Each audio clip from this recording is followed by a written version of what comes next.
তো আজকে আমি তোমাদের সাথে যে গল্পটা বলতে চলেছি সেই গল্পটা তোমাদের মনকে একটু হলেও নাড়া দেবে এবং বাস্তব জীবনের সঙ্গে তোমরা এটা রিলেট করতে পারবে, আমি এটুকু বলতে পারি। এবং আপনাদেরকে অনেক অনেক ধন্যবাদ আমার শর্টসে এত এত ভালোবাসা দেওয়ার জন্য। হয়তো অনেকের কাছে এটা কম হতে পারে, বাট আমার কাছে এটা অনেক বড় পাওয়া। এবং আপনাদেরকে অনেক অনেক ধন্যবাদ। তাই আমি বাধ্য হলাম একটা লং ভিডিও তৈরি করতে। তো আজকের গল্পটা আমি আশা করি আপনাদের খুব ভালো লাগবে। চলো গল্পটা শুরু করি। গল্পটা হলো একজন অহংকারী ডাক্তারের, যিনি একেবারেই ঈশ্বরে বিশ্বাসী ছিলেন না। মানে একেবারে নাস্তিক প্রকৃতির মানুষ ছিলেন, এবং তিনি ছিলেন একজন বিখ্যাত ক্যান্সার বিশেষজ্ঞ ডাক্তার, যার নাম ছিল ডক্টর মার্ক। তো তিনি যেহেতু বিখ্যাত, তো তাকে একটা কমিউনিটি পুরস্কার দেওয়ার জন্য তাকে ডাকে। তো সে রীতিমতো সকালে ব্রেকফাস্ট করে ফ্লাইটের উদ্দেশ্যে রওনা হয়।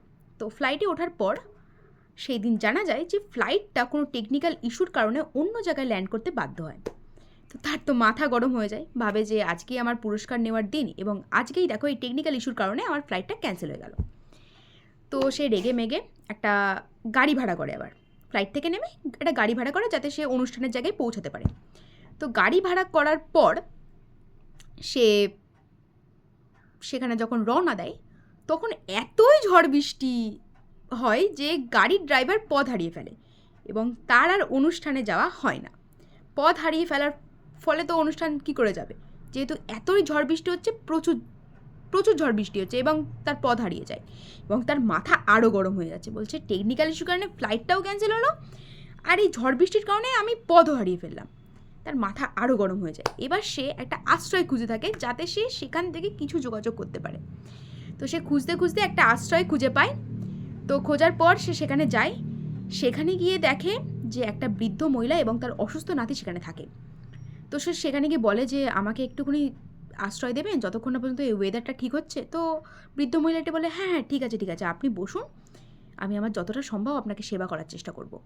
তো বৃদ্ধা মহিলাটি তাকে কিছু খাবার দিয়ে বলে যে আপনি এই খাবারটা খান, আমি একটু আমার অসুস্থ নাতির জন্য একটু ভগবানের কাছে প্রার্থনা করে আসি।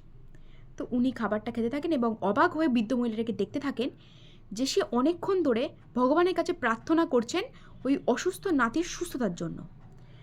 তো তার প্রার্থনার পর ডাক্তার তাকে অবাক হয়ে জিজ্ঞাসা করে যে আপনি এতক্ষণ ধরে ভগবানের কাছে প্রার্থনা করছেন কেন?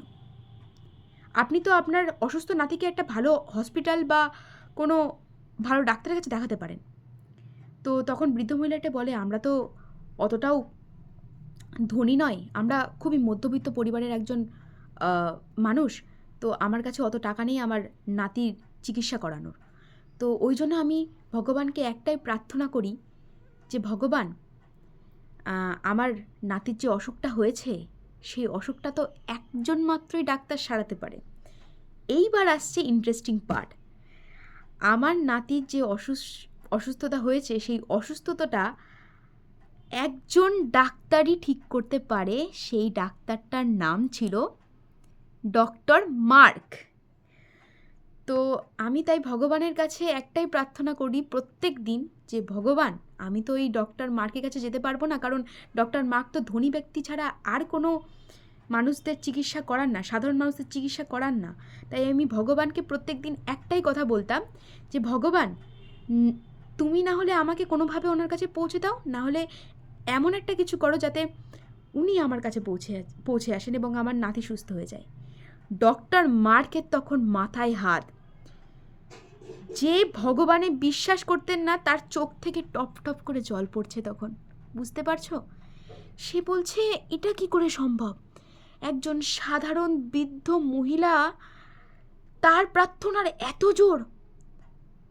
আমি কোথায় যাচ্ছিলাম আর আমাকে ভগবান কোথায় নিয়ে এসেছে? আমার ফ্লাইটটাকে ক্যান্সেল করালো, আমাকে পথ হারিয়ে দিল, এবং আমি এমন একটা জায়গায় এসে পৌঁছলাম যেখানে আমার সত্যি দরকার। আমি এমন একটা জায়গায় এসে পৌঁছলাম। তখন তার ঈশ্বরে বিশ্বাস হলো এবং সে তখন ভগবানের কাছে ক্ষমা চাইলো যে ভগবান, আমি এটা খুবই খুবই ভুল কাজ করেছি, যে আমার জন্য হয়তো অনেক অনেক ক্যান্সারের পেশেন্ট মারা গিয়েছে, আমি শুধু ধনীদের চিকিৎসা করি বলে। এবার থেকে আমি ভগবান ধনী গরিব নির্বিশেষে চিকিৎসা করব। তো সত্যি বলছি এই গল্পটা তো আমার কাছে খুবই দুর্দান্ত লেগেছে। তো আমি at the moral of the story এটাই বলতে চাই যে প্রার্থনার অনেক জোর, প্রার্থনা কখনো বিফলে যায় না। আমি আমার শর্টসে এই কথাটা অনেকবার বলেছি যে ভগবানের কাছে স্পেসিফিক কিছু না চেয়ে এমন একটা কিছু চাও যে বলো ভগবানকে যে ভগবান, যে তোমার যা ইচ্ছা তুমি সেটাই করো, যাতে আমার ভালো হয়, আমার যেটাতে ভালো হয় তুমি সেটাই করো, দেখবে ভগবান সব ঠিক করে দেবে। আর ওই বৃদ্ধা মহিলাটি সত্যি তার নাতির সুস্থতার জন্য এতটাই প্রার্থনা করেছিলেন যে দেখেছেন ভগবান নিজেই ওই ডাক্তারকে তার বাড়ির সামনে এসে দাঁড় করে দিয়েছে। তাই বলছি প্রার্থনা কখনো বিফলে যায় না। আপনারা প্রত্যেক দিন ভগবানের কাছে প্রার্থনা করুন। আর হ্যাঁ, আমি একটা কথা আমার শর্টসে আরও বলেছি যে মনটাকে পবিত্র রাখতে হবে। মন অপবিত্র রেখে কখনোই ভগবান কাছে প্রার্থনা করবেন না, কারণ ভগবান কিন্তু মন পবিত্রতা দেখেই কিন্তু ভগবান আপনাদের উইশগুলোকে পূরণ করে। তো সবসময় মনটাকে পবিত্র রাখবেন। তো আজকের ভিডিওটা এই পর্যন্তই, আমি আর বেশি লেন্থ বাড়াবো না। আর আপনারা যদি আরও এই রকম গল্প শুনতে চান তো অবশ্যই আমার চ্যানেলকে সাবস্ক্রাইব করে আমার পাশে দেখবেন এবং কমেন্টে অবশ্যই লিখবেন যে আপনারা এই রকম গল্প আবার শুনতে চান কিনা। ধন্যবাদ সবাই।